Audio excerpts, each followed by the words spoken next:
Los nuevos desayunos de Mr. Donut presentan. Gracias por continuar con nosotros. Esta mañana conversaremos con la directora del Consejo Nacional de la Niñez y la Adolescencia, Zaira Navas. Está con nosotros y el padre José María Tojeira, ex rector de la UCA. Padre, hoy en la mañana yo dije que eran ustedes miembros del Consejo Nacional de Seguridad, ¿verdad? Así es que vamos a conversar, dije en la mañana, en el enlace con la 109 con dos miembros del Consejo Nacional de Seguridad. Pues no, son miembros del Consejo Nacional de Educación, que recientemente fue lanzado por el presidente de la República, por el gobierno de nuestro país. Y es importante ver cuál va a ser el trabajo de este Consejo Nacional de Educación y cómo se da esto en el marco del programa de escuela inclusiva de tiempo pleno que ya se está desarrollando en nuestro país. Estaba buscando algunos datos, ¿no? Así es que, padre, bienvenido, muchas gracias después de mucho tiempo tenerle nuevamente aquí en Canal 12. Gracias. Un gusto. Zaira, también muchas gracias por estar con nosotros. Gracias, muy buenos días. Padre, no puedo desaprovechar la oportunidad antes de hablar del tema de la educación sobre el acto que se desarrolló el fin de semana en nuestro país, la beatificación de Monseñor Romero. Y usted tuvo, digo, el honor, ¿no?, de pronunciar algunas palabras ante semejante multitud que estaba en torno al Divino Salvador del mundo. ¿Qué experiencia le queda sobre esto, padre? ¿Cuál es su impresión? Bueno, a mí lo que más me llena de alegría, ¿verdad?, es el ver la satisfacción y la alegría de tanta gente.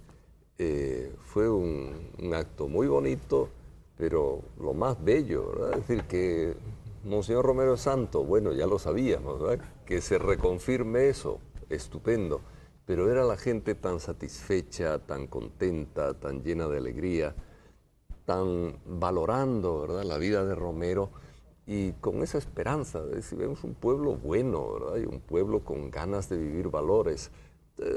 Realmente fue un momento muy, muy especial, siento yo, en la vida de la gente y en la vida de uno también. Zaira.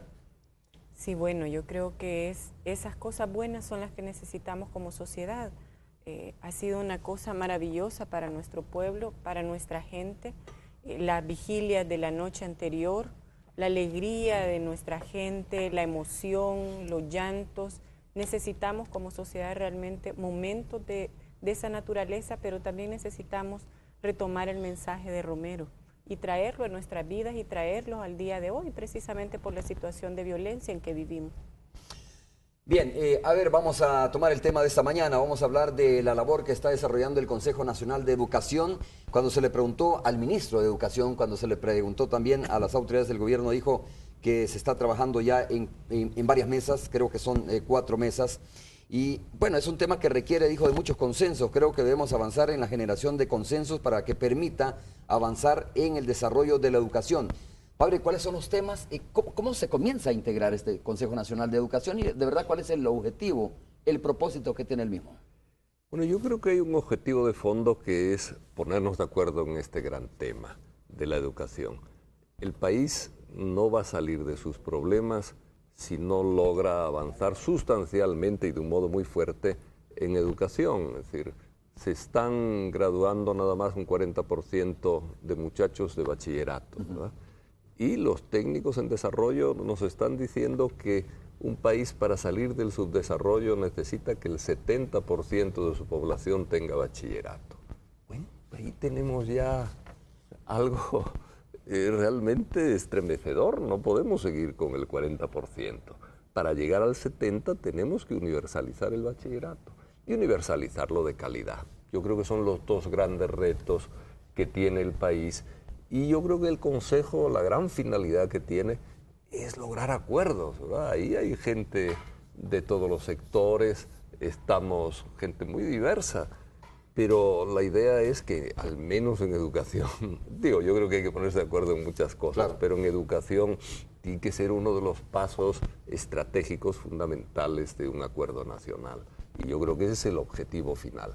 Después hay que ir trabajando ya propuestas en el tema de calidad y yo creo que en el tema de universalidad. Ahora, ¿hemos avanzado en el tema de la educación o no? Porque algunos hablan de retroceso en la calidad educativa, ¿no?, que es un aspecto muy particular que se debe de analizar, la calidad de la educación más allá de la cobertura que se tiene y la infraestructura y el presupuesto además que se tiene para educación. Bueno, yo creo que hay un mito, es decir, la calidad es baja, eso es evidente, ¿verdad? No vamos a decir que hay calidad educativa porque no la hay, pero decir que antes había más calidad, yo creo que es un error.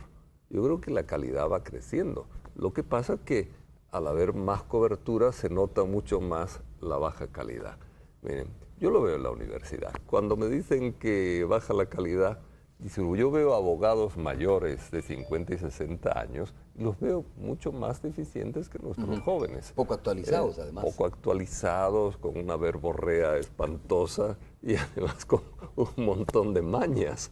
Entonces, yo creo que la calidad va avanzando en el país, honestamente, ¿verdad? Es decir, es como si comparamos la PNC con la Guardia Nacional. Hay gente que le gustaba más la Guardia porque era más bruta, pero no porque tuviera mayor calidad policial, ¿verdad? Es decir, no hay que confundir la calidad con que un grupo más pequeño tenga más controles, más poder, más capacidad de hablar impunemente sin que nadie le lleve la contraria, etcétera.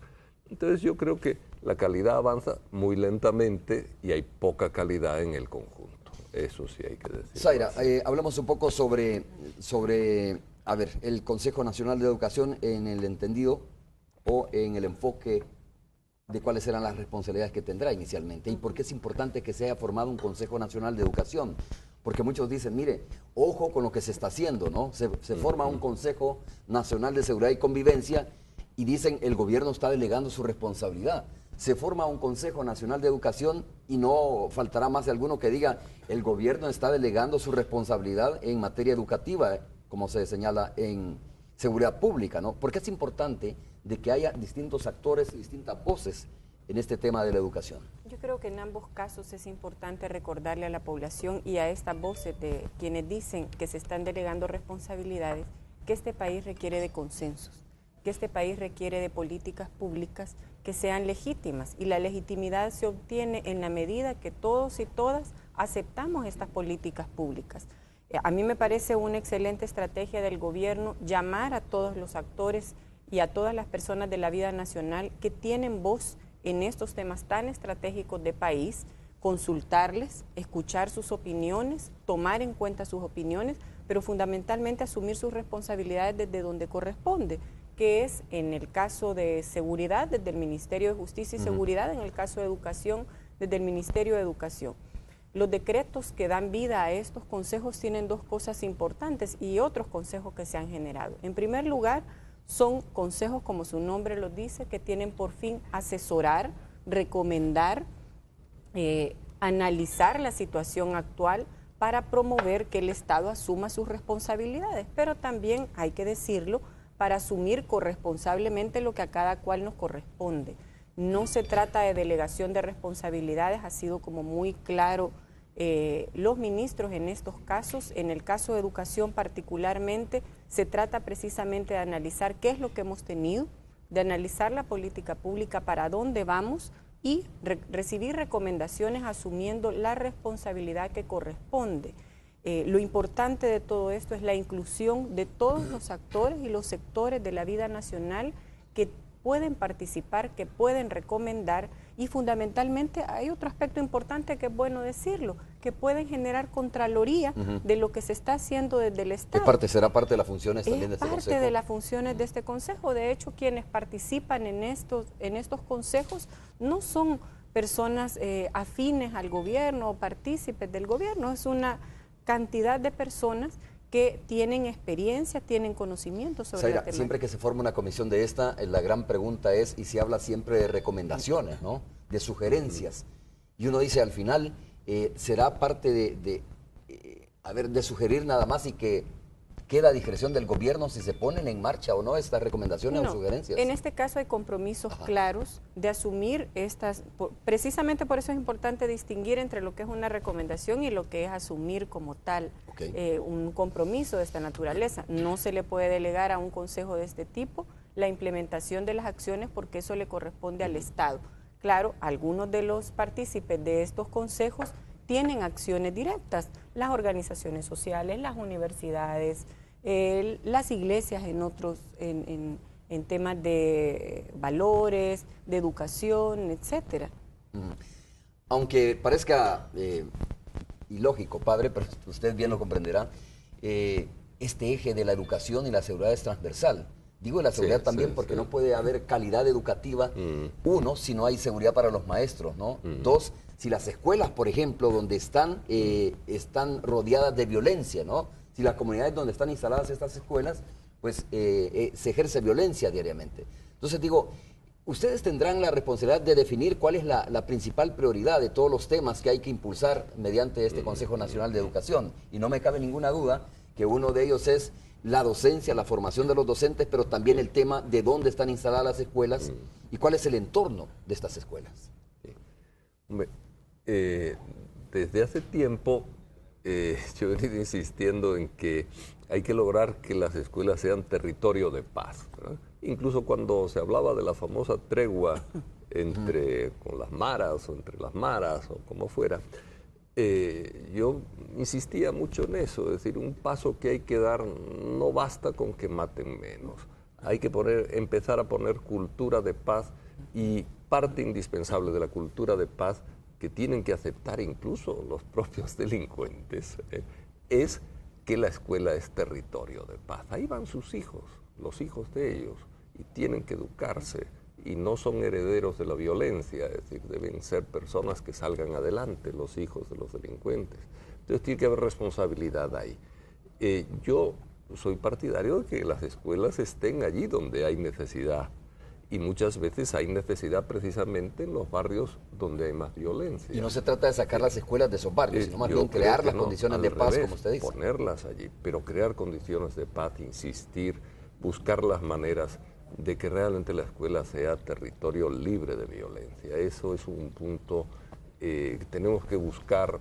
Tal vez los dos consejos tienen que trabajar en algunos aspectos coordinados, como bien decías, pero sí es un punto clave, creo yo. También incluso desde el punto de vista educativo, porque no podemos educar a la gente para la violencia, ¿verdad? O dentro de contextos de violencia que se peguen dentro de la escuela, ¿verdad? O que se introduzcan en la escuela.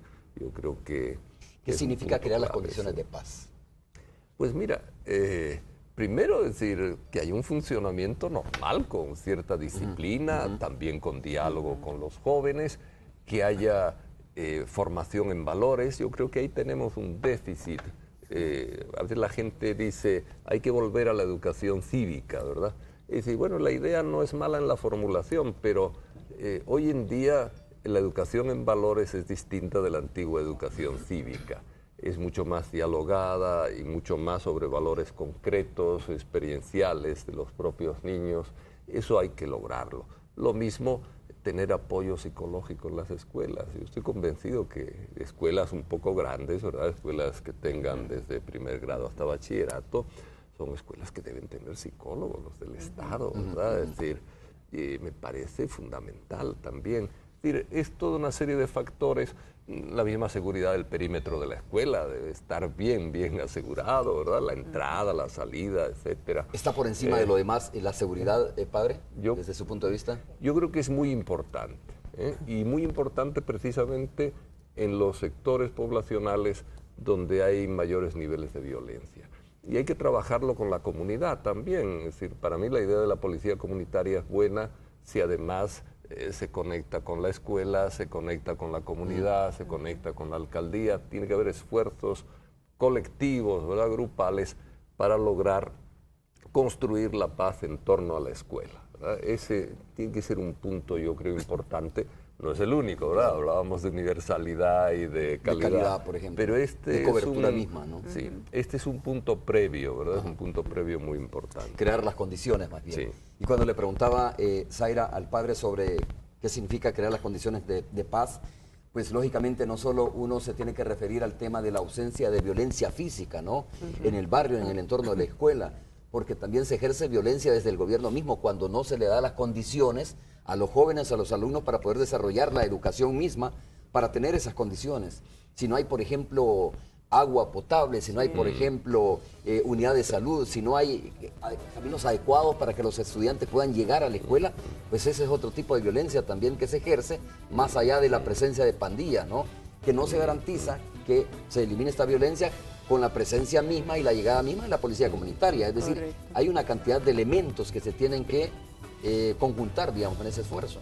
Sí, y aquí es bien importante tener claro que en este país durante mucho tiempo, cuando hablamos de violencia, la respuesta inmediata siempre ha sido la represión. Hoy por hoy, y yo creo que es un avance importantísimo, ya reconocemos que la prevención es indispensable para generar un ambiente de paz necesario en nuestro país, pero hay que hablar de los tipos de prevención. Y tú estabas justo describiendo acciones de prevención primaria, que es lo que nos garantiza realmente un desarrollo integral de los seres humanos. Necesitamos agua, nuestra población requiere trabajo, requiere condiciones para su desarrollo, requiere ambientes familiares libres de violencia. Es decir, debe haber un entorno que permita y propicie el desarrollo de las personas y por ende una educación integral. Un niño o niña que viene de su hogar o que en su hogar está siendo víctima de violencia, correcto, o que vive en un entorno violento, que transita hacia la escuela en un entorno violento y que llega a una escuela donde lo que se reproduce es violencia, entonces, ¿qué podemos esperar de nuestra población si no más que reproduzca violencia? Por eso es que es importante no ver las situaciones por separada. La educación forma parte de los pilares esenciales del desarrollo de una nación, pero para tener educación integral realmente requerimos condiciones sociales dignas para nuestra población. Hacemos la pausa, cuando regresemos hablamos sobre también el presupuesto asignado a educación, que es importante, ¿verdad? Y no solo la cantidad, sino cómo se ejecuta este presupuesto, sobre cómo este presupuesto es ejecutado con base a las prioridades que tiene educación. Regresamos.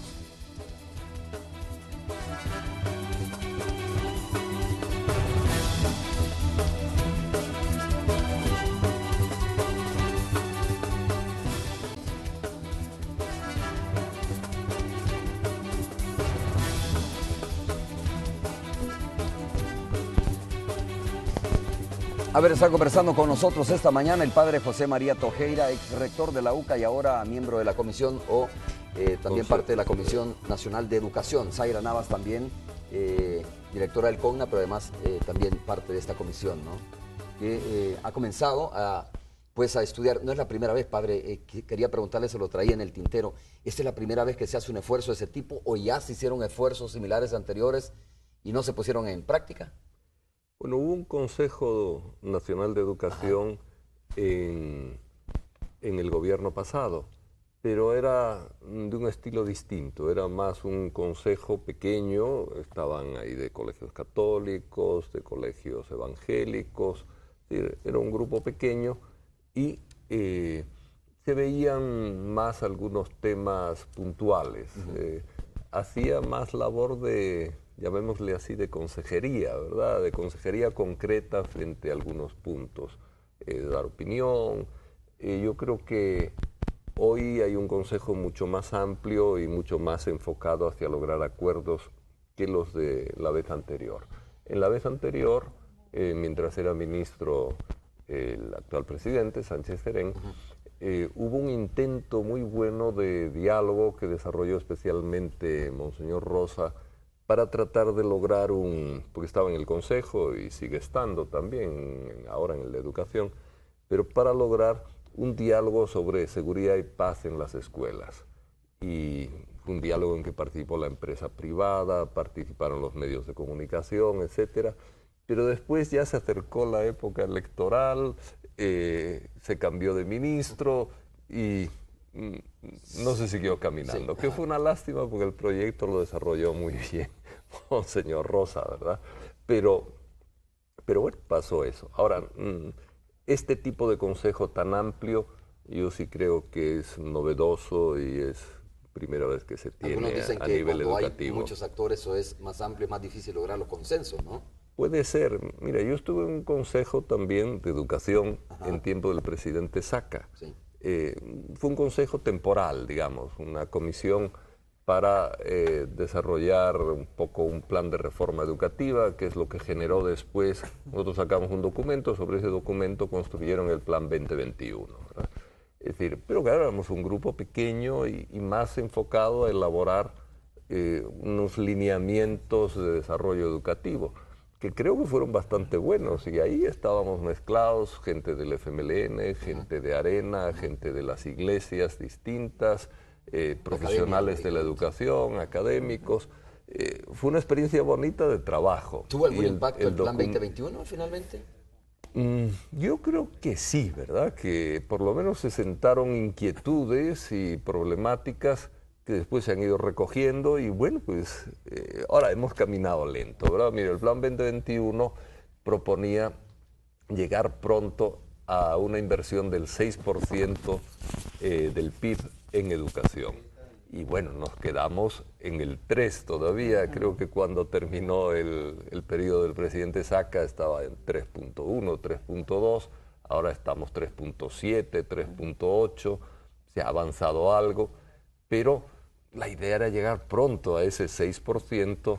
Fíjate, solo la universalización del bachillerato, cuando estuvimos en esa comisión del presidente Saca, solo la universalización del bachillerato, nos decía entonces Fusades, que había hecho un estudio, que había que elevar el presupuesto en educación del 3% que estaba al 5.7%, solo para universalizarlo. Ahora, si universalizamos como debe ser desde los 2 años hasta los 18 años, la educación, el costo probablemente sería mayor, ¿verdad? Al menos en un primer momento, porque hay que hacer los primeros años una inversión fuerte. Y ese es el, creo yo, es el debate, ¿no?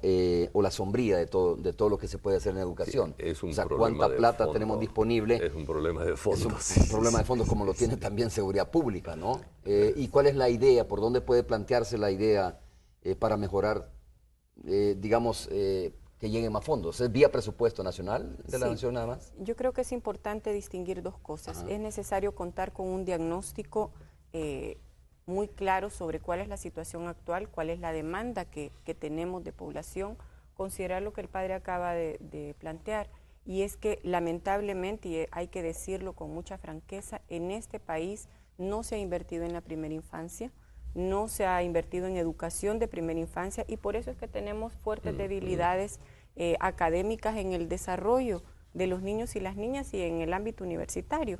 Esto implica obviamente hacer una medición de cuánto cuesta la educación desde la primera infancia, cuánto cuesta la educación de bachillerato, el tipo de educación que nosotros requerimos, y luego obviamente identificar de dónde van a venir los fondos. A mí sí me parece muy importante que entremos a este debate porque mucho se dice que la educación debe tener un determinado porcentaje, el 6% se dice del PIB, pero es importante identificar cuál es nuestro Producto Interno Bruto, que es bastante bajo. Yo creo que incluso los montos de inversión en educación deben ser mucho mayores.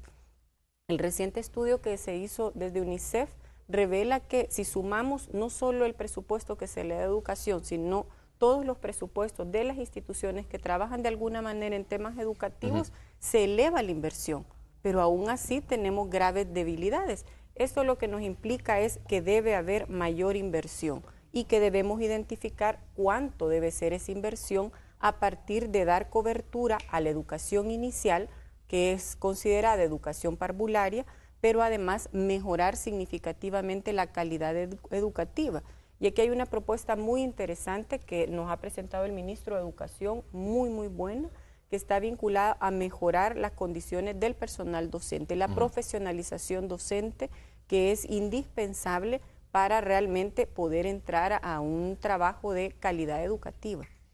Ese tema es importante también. Es que, a ver, si nos figuramos una carreta, ¿no? de 4 ruedas, digamos, pues no se puede arreglar solo una y esperar que camine a un mismo ritmo la carreta, ¿no? Por eso es que la formación docente, la calidad educativa, la cobertura y el presupuesto mismo, ¿no? Son factores elementales para poder lograr una mejor, digamos, calidad de la educación, padre.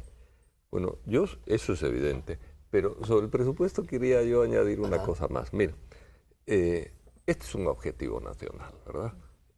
Voy a poner un ejemplo. Cuando Estados Unidos participó en la Segunda Guerra Mundial, elevó el impuesto sobre la renta para los que tenían más al 90% de las ganancias. Ha sido tal vez el impuesto de la renta récord en la historia de los impuestos sobre la renta. Para los ¿verdad? que ganaban más. Para los que ganaban más, claro. Se Hasta el establece 90%, el techo, ¿no? sí. Claro.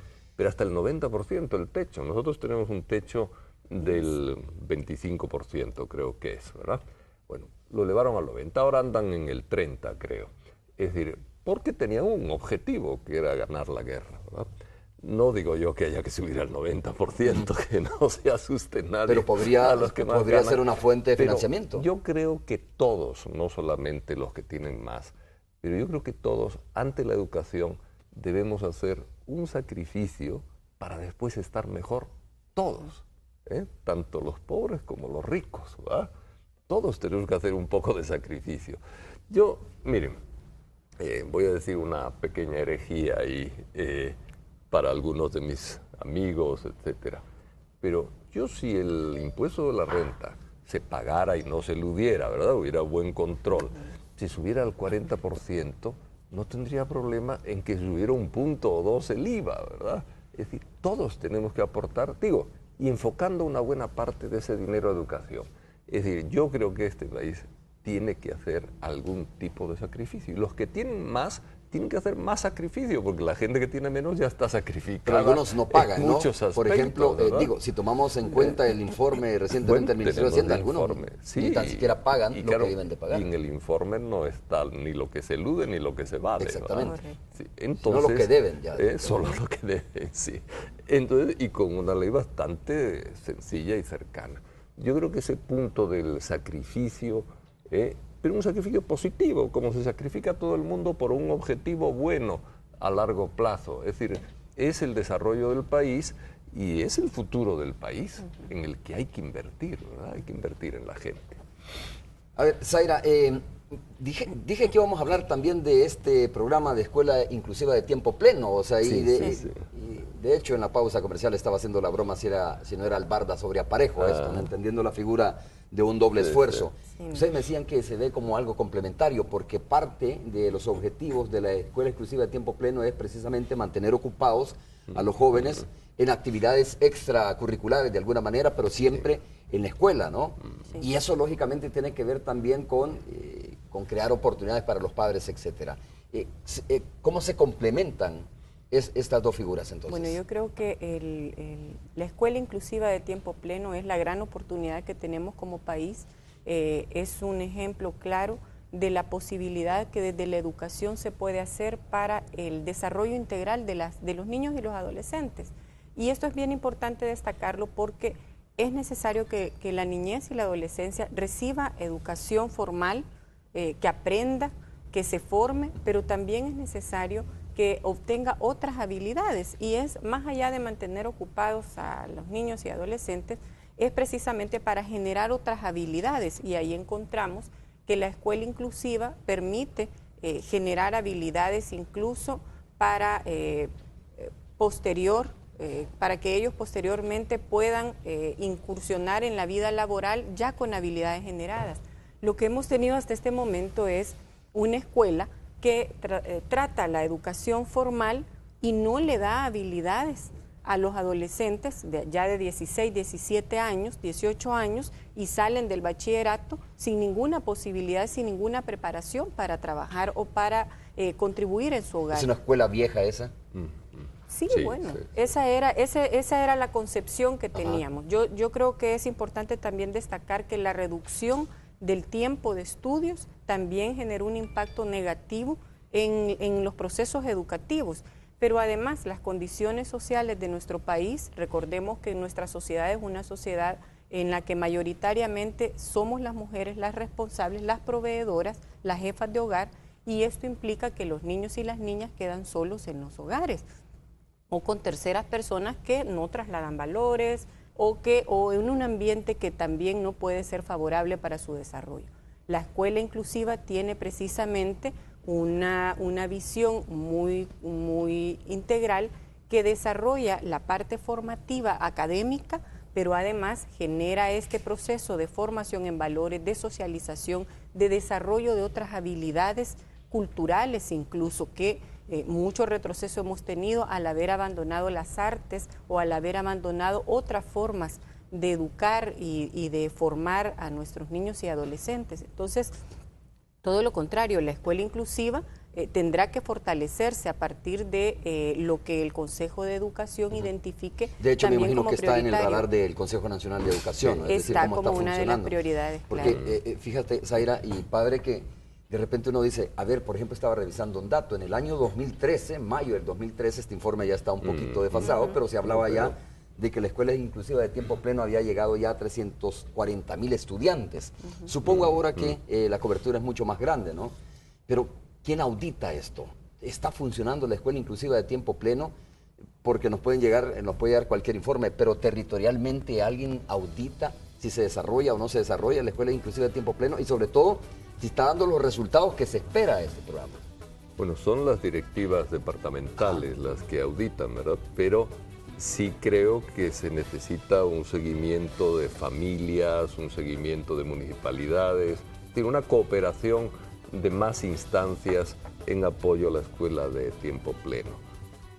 No estoy demasiado enterado del seguimiento que se da, pero sí tengo la impresión de que hay que darle mayor seguimiento y ciertamente en el Consejo, estamos empezando, yo creo que pediremos que se nos informe bien sobre la marcha de la escuela de tiempo pleno, porque es muy importante, ¿verdad? Es decir, lo que decía Zaira, de que hay que abrir la escuela a más dinamismo, lo que dice la UNESCO de una escuela que ayude a aprender a aprender. Una escuela para los nuevos tiempos también. Una escuela, es decir, que ayude a hacer cosas, a convivir, es decir, no solamente donde se mete ahí bancario, de un modo bancario el conocimiento en las cabecitas de los niños, sino que aprendan a aprender continuamente, a formarse para el futuro, como tú dices, abiertos al conocimiento permanentemente.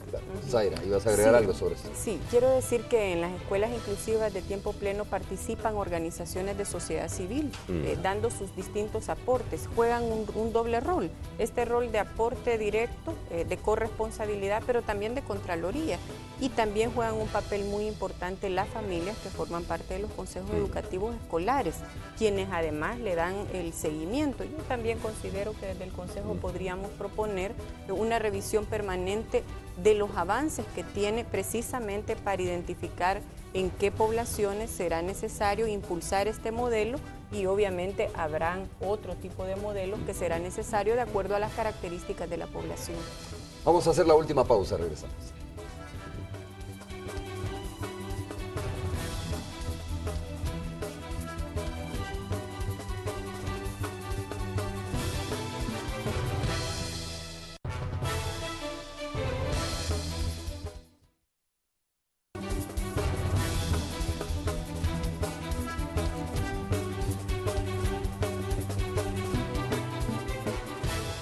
Estamos de regreso, gracias por continuar con nosotros. Bueno, son 7 mesas, me aclaran ustedes las instaladas, ¿no?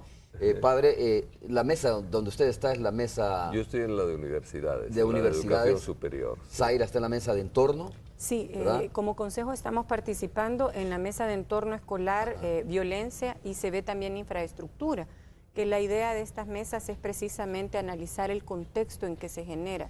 Pero también es una mesa transversal en la que el Consejo también participa, es la educación en primera infancia, educación inicial y parvularia, y decíamos que ahí es donde debemos empezar, tanto en el ámbito familiar, en el entorno, como en el ámbito de la primera infancia.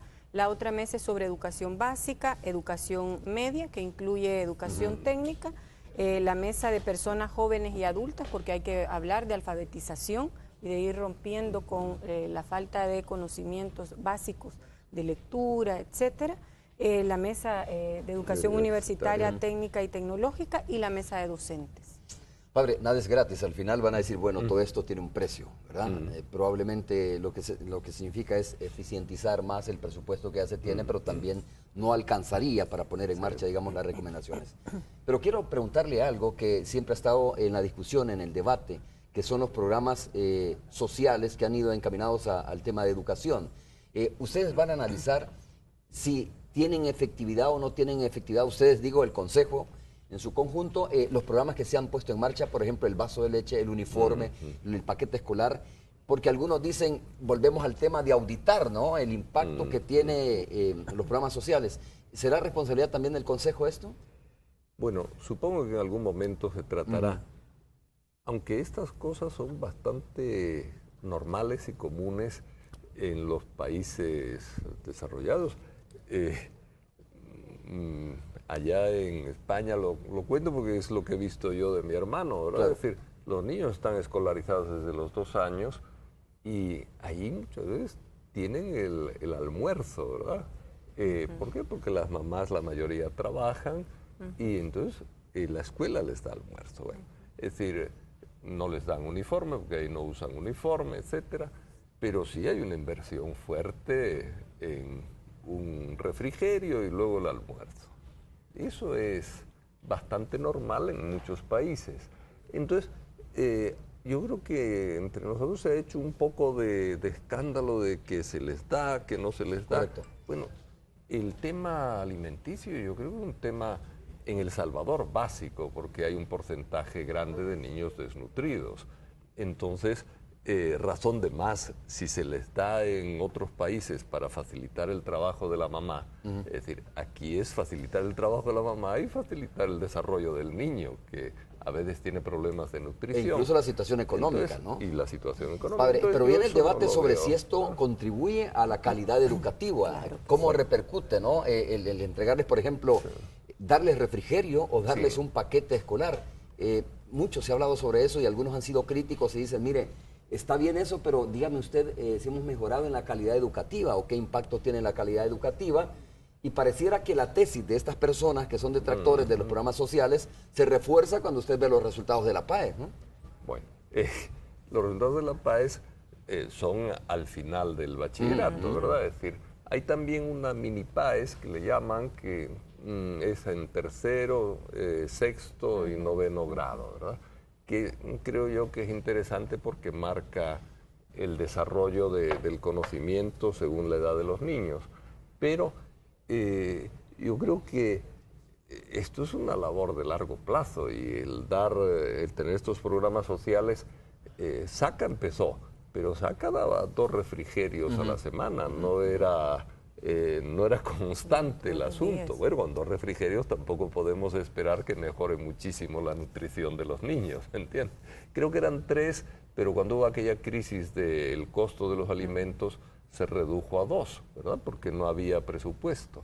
Bueno, yo creo que a la larga ese es un punto previo, no es el único, pero que los niños tengan buena salud para ir a la escuela es un punto importante en el propio desarrollo infantil. El que tengan algo que les agrade es también algo bueno para ellos en lo que es sentir la escuela como algo positivo para los niños. Y bueno, decir, después está todo el tema de la calidad, de la formación docente, de la disciplina dentro de la escuela, de la seguridad, que son el apoyo de la familia, etcétera. Bueno, el dar desayuno es una manera de apoyar a la familia y hace que la familia también ame un poco más la escuela, ¿verdad? Entonces, hay que ver toda una serie de factores y esperar que por un refrigerio, es decir, ¿cuánto llevamos con los refrigerios, verdad? Es decir, Sí, llevamos 7, 8 años, Claro. es decir, bueno, pues la educación aquí tiene, es decir, aproximadamente son de escolaridades del primer grado, son 9 y 2, 11 años, ¿verdad? Entonces, hay que esperar un poco para ver resultados. Zaira, tenemos una plantilla de docentes que lógicamente hacen su mejor esfuerzo en este entorno tan difícil que les plantea el sistema educativo de nuestro país, pero hay que revisar si se están capacitando también estos docentes, pero más que eso, porque hay docentes, como muchos periodistas que probablemente llevamos de salida, ¿no? Pero hay que revisar también si los nuevos docentes están siendo formados para estos nuevos retos educativos del país. Sí, esto es bien importante precisamente porque lo que tenemos es una planta docente que ha sido formada con un método que probablemente debe revisarse. La apuesta que en este momento tiene el Ministerio de Educación precisamente una vez ya hizo su prediagnóstico, ya identificó hacia dónde debe estar la primera apuesta del Ministerio de Educación. Yo veo como muy positivo que estén planteando que debe ser hacia la formación del personal docente y hacia la actualización, que es lo que tú estás planteando. Tenemos una planta docente grandísima en nuestro país, estamos hablando de más de 50,000 empleados del Ministerio de Educación, y que es importante la actualización no solo tecnológica, no solo de conocimiento, sino la actualización social que deben tener. Este aspecto que tú abordabas sobre la disciplina, que es muy importante considerarlo, la disciplina que debe haber, los límites que debe haber en el hogar y los límites que debe haber en la escuela.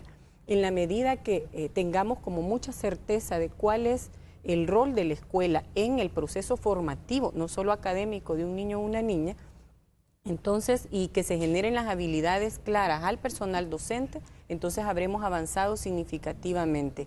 Una apuesta estratégica de mejora de calidad educativa no puede pasar sin revisar y mejorar las condiciones laborales, que es importante decirlo, las condiciones formativas del personal docente y las condiciones ambientales, que es indispensable.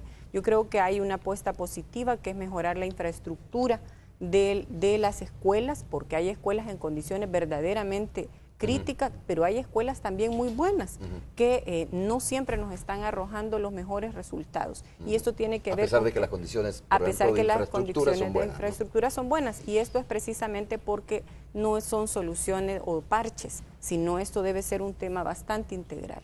Padre, quiero escuchar su opinión sobre este tema, porque las universidades tienen un papel importante en el tema de la formación, ¿no? de los nuevos docentes. Mira, ahí hay también afirmaciones un poco especiales. Cuando estaba en el consejo de el entonces ministro de Educación, Sánchez Serén, hubo una evaluación de las escuelas de Educo, ¿ah? Y salían mejor los niños de Educo que los niños de otras públicas, ¿verdad? Y en Educo había mayor participación de la familia y había profesores más jóvenes que en el resto del sistema, porque los que no podían entrar por la ley regular que hay que cambiar, ¿verdad? La ley de acceso a la educación, de acceso de los profesores a la educación, es decir, pero los que no podían entrar iban a las escuelas de Educo. Salían mejor evaluados los niños, gente más joven y familia mucho más incluida, las de Educo ahí. Entonces, eso para cuando se dice que los mayores estaban mejor formados o que las universidades no forman o lo que sea. Pero yo sí creo que es necesario cambiar el plan de formación y además adaptarlo. Es decir, vamos a poner un caso. Mire, son 3 años para ser maestro, ¿verdad? Después del bachillerato. Yo creo que hay que avanzar ya a que por lo menos a partir del 9º grado sean licenciados los que son profesores. Y entonces, en todos los países del mundo las licenciaturas, muchas de las licenciaturas son de 4 años. ¿Qué cuesta poner un año adicional y decir, a partir de tal año, dentro de 4 años, dentro de 5, todos los profesores de 9º grado para arriba tienen que ser licenciados? Será parte precisamente del trabajo que, por recomendación. Es una manera de forzar, ¿verdad?, la propia educación de los maestros y al mismo tiempo decir, bueno, si eres licenciado vas a ganar un poco más también, ¿verdad?, el estímulo. Padre, entonces, vamos con la radio 109, ¿le parece, Zaira? Vamos a saludar a Tony Cabezas en la radio 109. Tony, adelante. Puma, Ion Diesel, ultra bajo en azufre, presenta a los invitados de Romeo. Tony, ¿cómo estás? Un gusto, ya te veo en pantalla, es que no aparecía Tony, ¿verdad? ¿Qué tal, Tony? ¿Cómo estás? Pues aquí saludando a tus invitados, ¿verdad? A Zaira Navas y al padre Tojeira. Bienvenidos a 109, qué gusto. Mira, Tony, estamos hablando precisamente para aprovechar el tiempo, ¿verdad? Sobre la responsabilidad que tienen quienes integran ahora el Consejo Nacional de Educación. El padre José María Tojeira y Zaira son también parte ya de este Consejo Nacional de Educación. Bueno, ya hablábamos de lo importante que es no solo ver el entorno, digamos, de los estudiantes, sino más bien la calidad de la educación que están recibiendo. Padre, si quiere resumirnos un poco sobre cuál será el reto del Consejo, ¿no?, para los radioescuchas de la 109. Bueno, hemos hablado demasiado de estos temas porque la educación es muy amplia, pero sí hablábamos de la necesidad de universalizar la educación entre los 2 y los 18 años, la necesidad de mejorar la calidad docente, el mejoramiento de la infraestructura de las escuelas, la inclusión mayor de la familia, el respaldo a la escuela de tiempo pleno y la ampliación de ese proceso en el que el niño está más dentro de la escuela y recibe formación no solamente estrictamente académica, sino humana, amplia, en fin, recorrimos casi toda la educación. Aquí Romeo nos estuvo exprimiendo el jugo. A ver, lo voy a exprimir un poquito más, padre, porque componente importante dentro de todo este tema de la educación son los maestros. Sí. Y no sé qué se viene, porque siempre lo digo cuando puedo, desde que tengo memoria los maestros se están quejando, que no tienen las condiciones, que están mal pagados. Pero y sobre todo ahora, ¿no? Sí, y los maestros deberían ser una élite importante de nuestro país. ¿Qué cambio habrá? ¿O qué de distinto se puede hacer a través del Consejo para con los maestros? Sí, bueno, es bien importante que empecemos a implementar esta propuesta que tiene el Ministerio de Educación, que es la formación docente. La formación docente que debe hacerse, debe actualizarse, pero además debe revisarse las condiciones en las que los docentes laboran, revisar sus condiciones salariales, es decir, generar todas las condiciones para que las personas que desarrollen este papel tan importante en nuestro país estén en condiciones favorables para educar y formar a nuestros niños y niñas.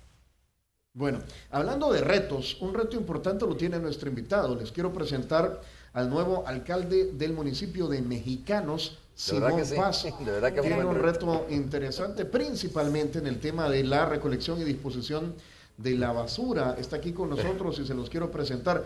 Romeo, ¿alguna pregunta para nuestro invitado? Salir de una duda, mira, bueno, el tema de la basura es como de las obligaciones básicas que tiene que hacer un alcalde, ¿no? Mantener un municipio ordenado, limpio. Yo quiero saber si es cierto que estaban siendo extorsionados miembros del Consejo de Mexicanos, alcalde. Bueno, la verdad yo desconozco el tema de la extorsión porque yo creo que fue en el consejo anterior. En este que nosotros estamos construyendo en estos días no tenemos ningún problema de esa índole. Un saludo al padre Tojera, a la licenciada Nava. Pues, decirles de que el tema de la basura en Mexicano va por el rumbo de solucionarse. No es un problema que lo vamos a solucionar de la noche a la mañana, pero la población de Mexicanos ya está viendo una disposición de este consejo diferente para solucionar el tema de la basura. ¿Y qué pasos se están dando, alcalde, en esa línea? Bueno, ¿Más vehículos o más disposición del personal? Hemos definido nuevas rutas en el marco de una estrategia en el tema de la recolección que no tiene que ver con solo el simple hecho de recoger la basura, sino que también con un acercamiento directo con la población, la parte de la educación. Sensibilizar a la población, la parte educativa. Hasta en eso es importante la educación. Y ¿no? también la parte informativa que tiene que ver, porque decirle que no contamos con la cantidad de camiones necesarios para que todos los días y a cualquier hora pase el camión, sino que por eso hemos definido rutas, y hemos definido rutas caóticas y otras menos caóticas, que de tal manera empecemos por el rumbo correcto de darle solución al problema de la basura. Bien, alcalde, gracias, Tony. Saludos para ti. Un saludo para tus invitados y a toda la gente que está sintonizando Canal 12. Hasta luego. Este es un contacto gracias a Puma Diesel, un trabajo. Vamos nosotros a hacer la pausa comercial. Regresamos ya para el cierre, para la despedida. De hecho, AM, volvemos. Puma Ion Diesel, ultra bajo en azufre, presentó.